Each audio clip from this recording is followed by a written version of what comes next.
Salut à tous les amis, aujourd'hui on se retrouve pour un petit tuto bricolage. Nous allons faire 4, comme ça, ou non, comme ça, 4 petits trous dans du béton pour accrocher un anneau et pouvoir sécuriser le vélo. Dans un premier temps, le matériel qu'il nous faut, une perceuse importante avec une fonctionnalité qui permet de piler. C'est pas le bon terme, mais voilà. La clé pour aller avec la perceuse et pouvoir mettre la mèche. Du bon diamètre, c'est important aussi. Ici, ce sera du 8. Diamètre qui correspond au diamètre des chevilles, dans lequel on mettra les vis. Pour les vis, un tournevis. La perceuse, elle fonctionne avec une rallonge, puisqu'il faut atteindre la prise électrique et on aura aussi multiprise pour rallonger.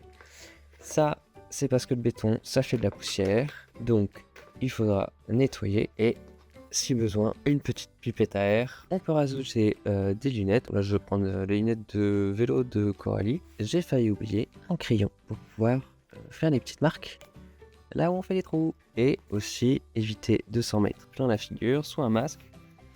Moi, ce sera un cache-cou. Voilà, on se retrouve tout de suite pour faire le trou. Nous voici dans les lieux avec le matériel. On va prendre l'autre crayon. On desserre, on resserre. La mèche est insérée. Comme ça, il y a moins de chances que ça s'en aille. Une étape importante, c'est savoir la taille de trou qu'il nous faut. Donc, on prend notre cheville et on vient la mettre au niveau de la mèche et on va faire une marque pour définir là où est-ce qu'on doit aller percer au max. Moi, je fais ça parce que c'est ce qu'on m'a dit de faire. Mais je sais pas si vraiment je vais réussir à le voir quand je percerai. Et on passe au perçage. D'abord, on commence à percer lentement pour faire la marque du trou. Et ensuite, un peu plus rapidement pour que on puisse faire le trou jusqu'au bout. À savoir qu'on se met en mode T, qui est le mode pour percer, quoi. Sinon, c'est le mode visseuse. Le sens, c'est la flèche vers la mèche, puisque c'est le sens pour visser. On a juste à appuyer. Et la molette pour la vitesse, ça se situe là. Voilà, c'est parti.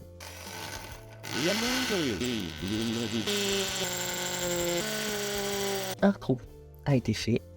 Et une cheville et on l'insère dans le trou. Et ensuite, on a bien vérifié que c'est la bonne taille là. Ça force un peu. J'ai pas pris le marteau, donc je vais prendre ce que j'ai.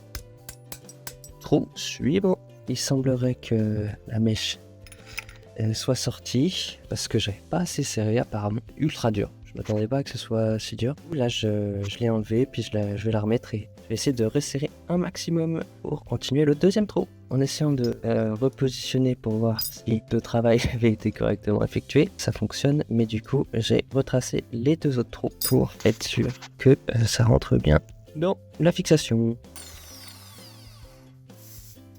Ok, les 4 trous sont faits. On vérifie la position. Top, de toute façon, vous voyez pas, donc je peux mentir.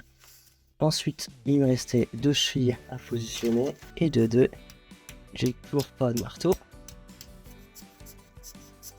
Une fois que j'avais revissé, c'était beaucoup plus facile. Parce que ça tournait un peu dans le vide. C'est pour ça que j'arrivais pas à percer plus loin. Et on met les vis. On visse tout ça.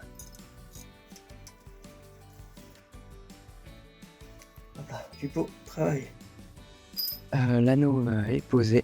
Dernière étape, passer 2 balais histoire d'enlever la poudre de béton et un peu la poussière qui m'a été fait ici depuis plusieurs années. Je vais finir cette petite vidéo sur une note de rétrospective. Pensez bien, si vous faites ça, à avoir la prise pas loin. Là, du coup, il y avait besoin d'une rallonge, plus d'une multiprise. Sinon, c'était pas possible de faire le trou. C'était de la lumière qui s'éteignait automatiquement, bien chiant. C'est bien content d'avoir pas comme là, cette lumière de poche pour pouvoir continuer à percer sans être obligé de faire des allers-retours. Pensez bien aussi à serrer la perceuse. Donc si c'est plus moderne, faut la tenir et puis visser en même temps pour éviter que vous soyez là et essayer de faire un truc qui marche pas et après se rendre compte que la mèche est dans le trou.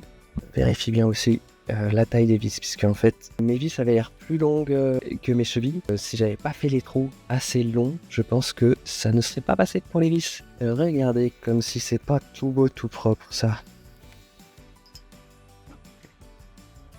Hop là, comme ça, on suffit plus. Voler vélo. Merci à tous d'avoir vu cette vidéo jusqu'au bout. Et j'espère que vous avez passé un agréable moment en ma compagnie. Et je vous dis à la prochaine pour une future vidéo. Ciao.